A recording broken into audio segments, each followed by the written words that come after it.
What's up, Ike? What happened at the Soprano house was the water heater blew. A unit saw Ruggiero come back with a flatbed and haul the old one out. Ruggiero. Plumber? Why? My sister used to live up near there. She was friends with Mrs. Ruggiero.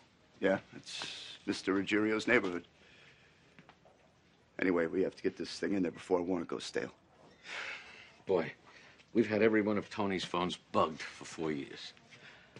But the guy says less than Harpo Marx. Next Thursday. The wire drop's a definite go.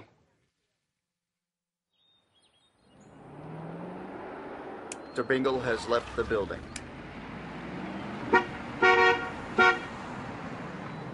They fucking made me. Wire drop is still a go.